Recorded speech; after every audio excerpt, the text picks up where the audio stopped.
시편 37편 1절에서 9절 말씀을 제가 읽어드리겠습니다. 악을 행하는 자들 때문에 불평하지 말며 불의를 행하는 자들을 시기하지 말지어다. 그들은 풀과 같이 속히 배임을 당할 것이며 푸른 채소같이 세잔할 것이미로다. 여호와를 의뢰하고 선을 행하라.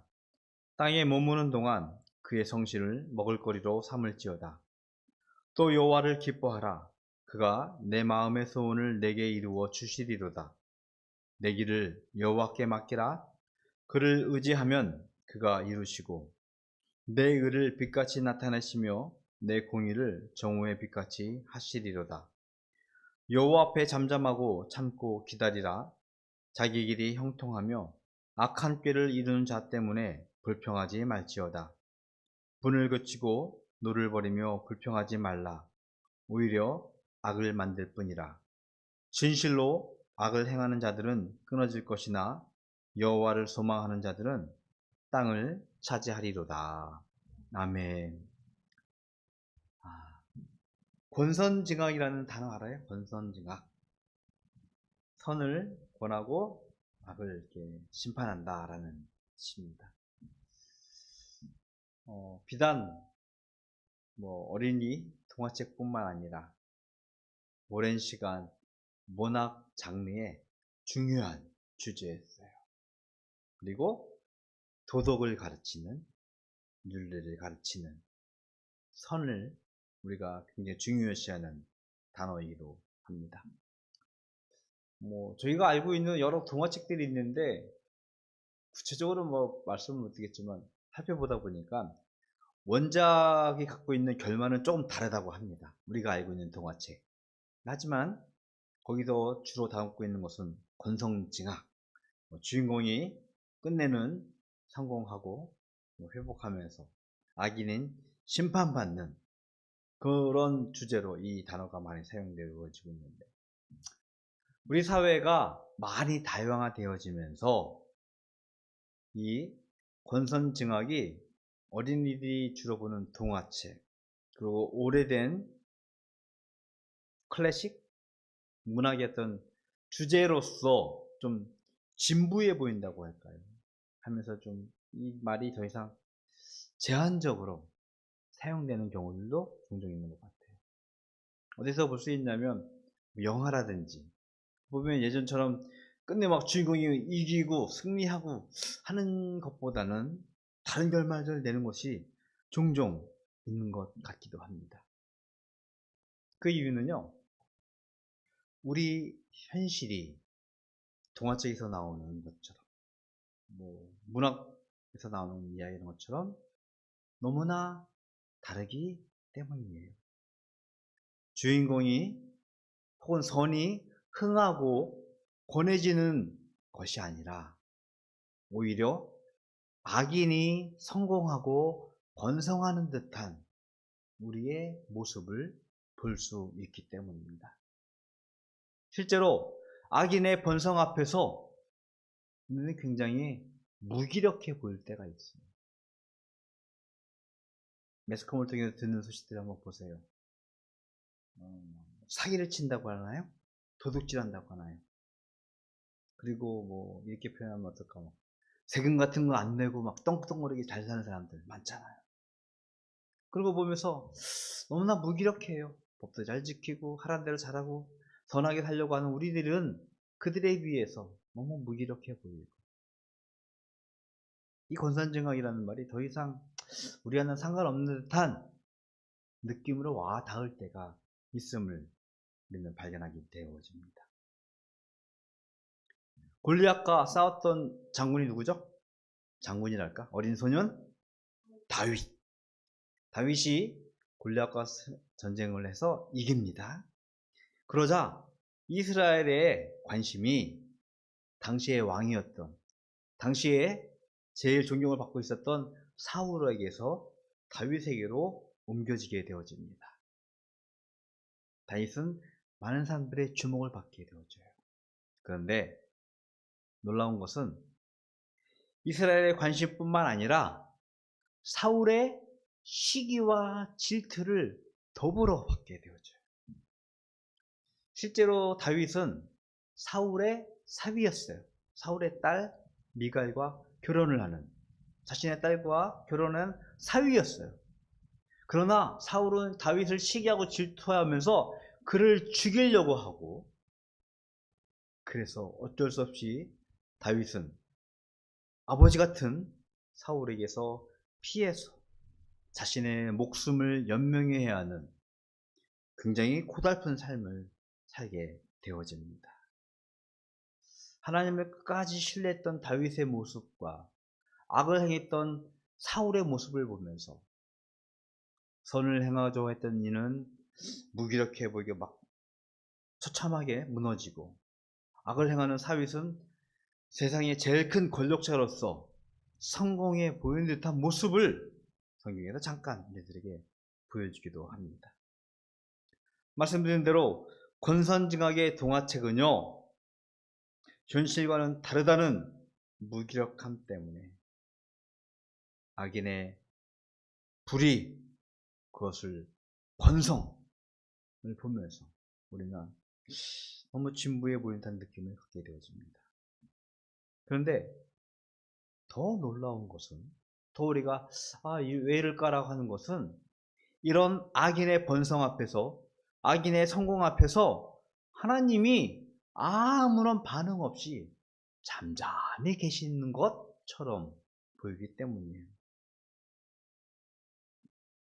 그런 기도를 할 때가 있어요. 하나님, 악을 다 멸하고 선이 이 세상을 덮을 수 있도록 기도를 할 수 있어요. 그런데 저도 이제 말씀을 들으면서 깨달음이었는데, 만약 실제로 그 기도가 이루어진다면 세상은요, 감당하기 어려울 것 같아요. 저에게 악을 행하는 사람에게 하나님께, 하나님, 저 사람 심판시켜 주십시오라고 기도를 해서 하나님 바로 응답을 해준다면, 여기 있는 저와 여러분들 남아있지 않을 것 같아요.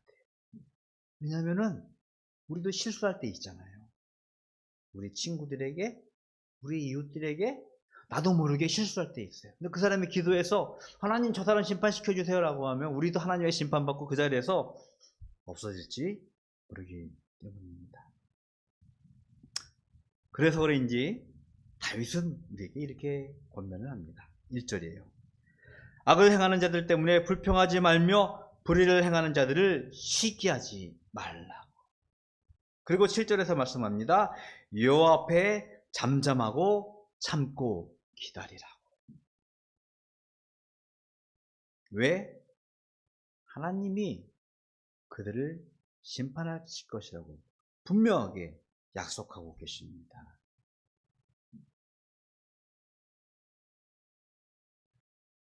설교하면서 한두 번 말씀드렸던 것 같습니다. 예수님께서 십자가 위에 죽으실 때 이스라엘의 많은 사람들이요, 예수님을 조롱했어요. 놀렸어요. 그리고 매질을 했어요. 너가 정말 하나님의 아들이거든, 그 십자가에서 내려와서 너부터 구원하여라 라고 조롱합니다. 예수님은 그럴 수 있는 분이었어요. 만약 예수님이 그것을 참지 않고 잠잠히 하나님의 뜻을 기다리지 않고 악인을 멸하기 위해서 내려오셨다면 세상은 상상하기 힘들 것 같아요. 하나님의 때를 예수님은 끝까지 조롱과 매질을 당하면서도 참고 기다리셨던 순종한 모습을 우리는 기억해야 할 것입니다. 하나님은요, 악인들을 심판하실 것이라고 우리들에게 분명하게 말씀하셨어요. 2절에 보니까 그들은 풀과 같이 속히 배임을 당할 것이며 푸른 채소같이 쇠잔할 것이로다. 일장춘몽이라고 그래요. 한낮에 꾸는 꿈같이 악인의 성공이 이 땅의 번영을, 성공을 우리들에게 보여줄 것 같지만 단숨에 하나님은 그들을 심판하실 것이기 때문에 그들을 부러워하지 말라고, 시기하지 말라고 우리에게 말씀을 하고 있어요. 참 안타까운 것은 인생의 시간을 많이 지내고 나서야 자신의 삶을 되돌아볼 수 있는 성찰력을 갖는다는 것이 인간의 한계인 것 같아요. 그 순간 참지 못하기도 하고, 그 순간 견디지 못해서 울분을 내기도 하고 화를 내기도 하고 하는 인간의 모습. 짧은 시간이지만 되돌아보면 힘들었던 순간 분명히 있었어요. 어려웠었고 억울했었고 했던 시간들이 분명 우리 삶 가운데 있었어요. 그 순간 우리는 참지 못하기도 했고 화를 내기도 했고 분을 내기도 하면서 그 순간을 엉망으로 만들었던 경험들이 다 있어요. 근데 되돌아보니까 정말 순간이었어요. 찰나였어요. 짧은 시간이었어요. 이제서야 우리 스스로 볼 수 있는 성찰력을 갖는다는 것이 인간의 한계라는 생각을 조심스럽게 합니다. 다윗은 짧은 시지만 우리들에게 간략한 말씀들을 하고 있어요. 간략하게 말씀을 드릴게요. 3절에 보니까 여호와를 의뢰하고 선을 행하라고 우리들에게 먼저 가르치고 있습니다. 너무나 잘 아는 말씀 중에 하나인데요. 로마서 12장 21절에 보니까 사도 바울이 우리들에게 이렇게 말씀하고 있어요. 악에게 지지 말고 선으로 악을 이기라 라고 말씀을 하고 있습니다. 이 말의 원문을 가만히 살펴보니까 악으로 이기지 말고 선으로 악을 이기라 라고 하고 있더라고요. 악을 대해서 악으로 한다면 그것은 결코 좋지 않다. 선으로 그것을 갚으라 라고 우리들에게 말씀하는 것이 성경의 교훈입니다. 우리의 불평과 분노는요, 또 다른 악을 만들 뿐이에요. 선을 행하면서 우리에게 하나님의 뜻을 이루라고 먼저 다윗은 권면하고 있습니다. 그러면서 4절에 보니까 또 여호와를 기뻐하라고 가르치고 있습니다. 악인의 성공에 우리의 마음을 빼앗기는 시기와 질투의 마음을 빼앗기지 말고 오히려 하나님 때문에 기뻐하라고 가르치고 있어요. 지난 금요일 말씀을 혹시 기억하시는지 모르겠습니다. 생수의 강이라는 말씀을 묵상하면서 예수님은요, 우리에게 영원히 목마르지 아니하는 샘물을 주시겠다고 약속하셨습니다. 우리의 기쁨의 근원이 어디에 있는지 한번 살펴보십시오. 부, 명예, 권력,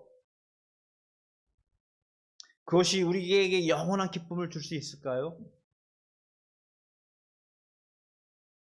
마음이 아주 울적할 때 아내에게 조그만 선물 하나 해줬어요. 너무 좋다고 하더라고요. 근데 그 기쁨이 일주일밖에 안 가요. 저도 뭔가를 하나 샀을 때 기뻐요, 좋아요, 이걸 하나 얻었을 때. 그런데 그 기쁨이 일주일을 넘어가지 않아요.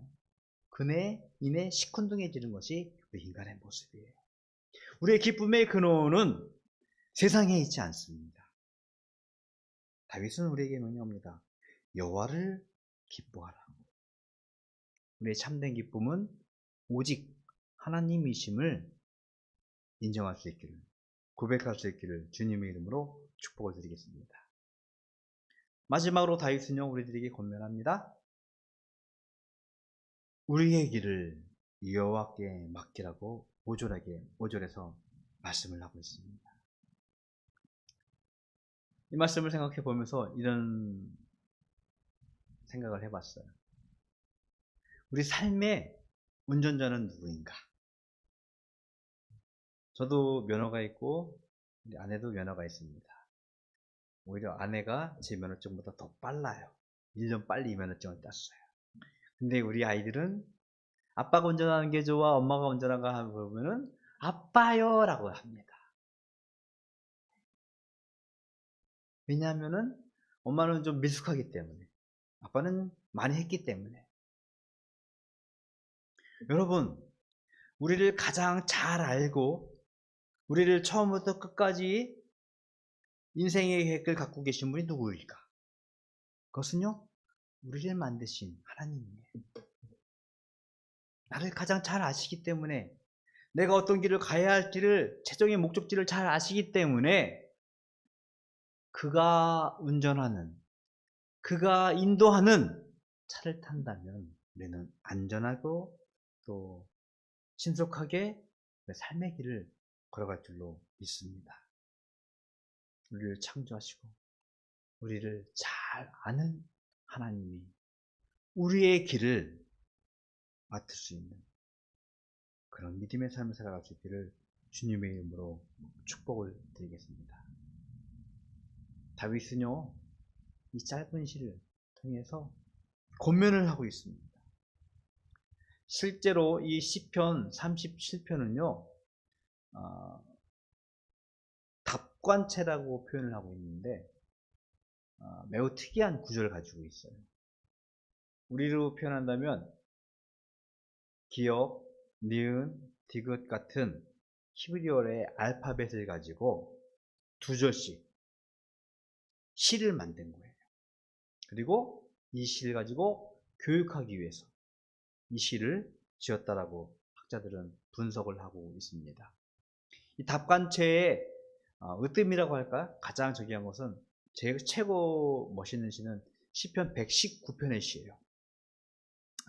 성경의 가장 긴 시기도 한데 무슨 이제 알파벳 순서라서 8편씩 시를 지었어요.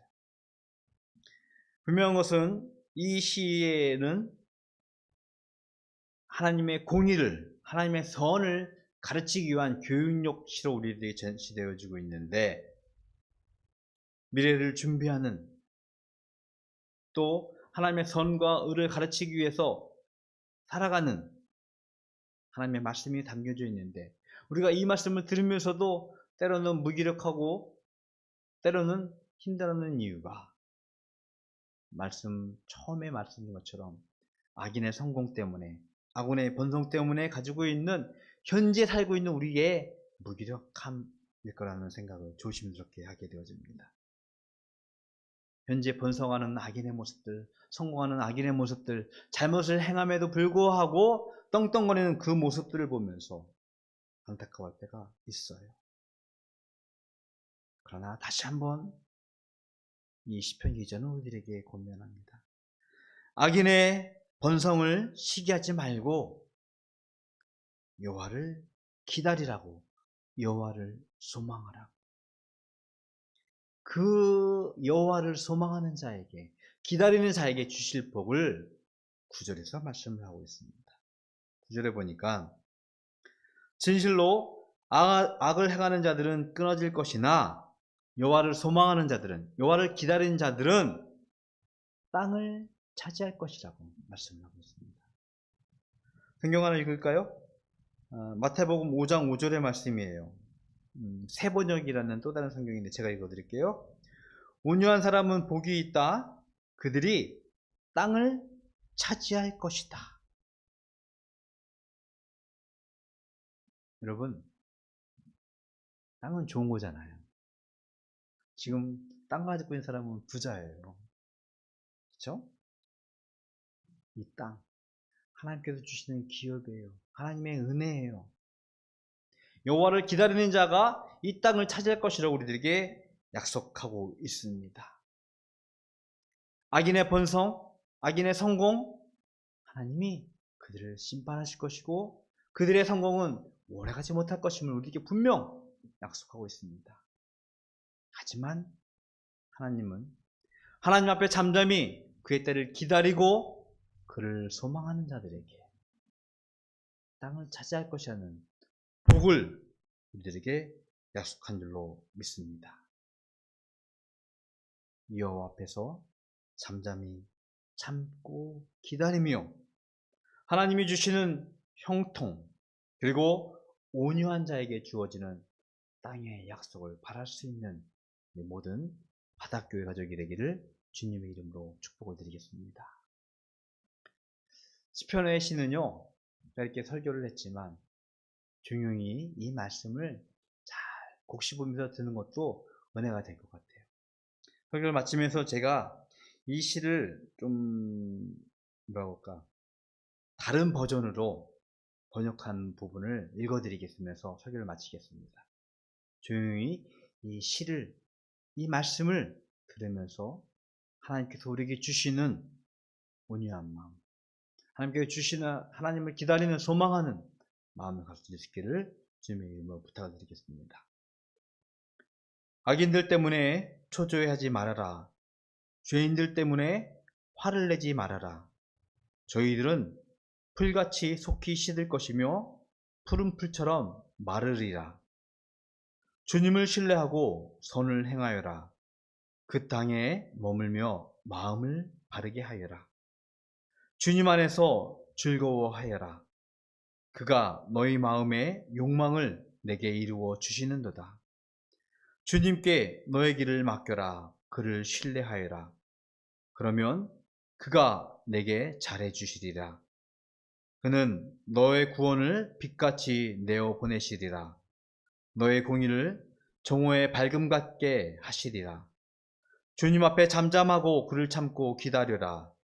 자기 길이 형통하며 그 악한 계획을 잘 이루어가는 자를 보고 초조해하지 말아라. 분내는 일을 그치고 노하는 일을 버려라. 안달하지 말아라. 그렇게 하는 것으로 악으로 치우치게 될 뿐이다.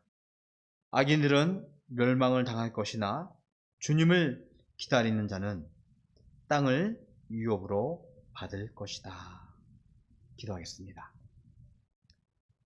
하나님, 악인들의 성공과 번성 때문에 분을 내거나 시기하거나 안달하지 말라고 말씀하고 계십니다. 참 무기력해 보이는 우리의 삶이, 우리의 믿음이 하나님 앞에서 무기력해 보이지만 하나님께서 약속하신 말씀을 우리가 기다리며 진정 하나님을 소망하는 자들에게 주신 땅을 유업으로 받을 수 있도록 저희들에게 믿음을 더하여 주시옵소서. 하나님께서 주시고자 하는 그 약속을 우리가 사모하게 하여 주시옵시고, 그로 인하여서 이 땅 위에서 하나님이 주시는 번성을, 번영을 기대하고 사모할 수 있는 저희들 될 수 있도록 축복하여 주시옵소서. 하나님, 이 시간 하나님께 구별하여 예물 드렸습니다. 주일 예물을 비롯하여서 소득의 10분의 1과 감사의 제목과 또 기도의 손을 가지고 드린 예물들 주님 기뻐 받아 주시옵시고, 비록 이 땅 위에서 넉넉하지는 않지만 하나님이 주시는 것을 인하여서 기뻐하면서 감사하면서 하나님을 위해서 드려진 예물들, 하나님과 드려진 예물들 기뻐 받으시옵시고 물질로 곤감당하지 않을 수 있도록 저희들의 삶을 축복하여 주시옵소서. 지금은 우리 주 예수 그리스도의 은혜와 하나님 아버지의 그 크신 사랑하심과 성령님의 교통하심이 아기들의 성공과 불의를 시기하거나 부러워하는 것이 아니라 오히려 하나님을 소망하며 기다리며 하나님의 땅을 차지하기를 소원하는 모든 성도들 머리 위에 영원토록 함께 있을지어다. 아멘.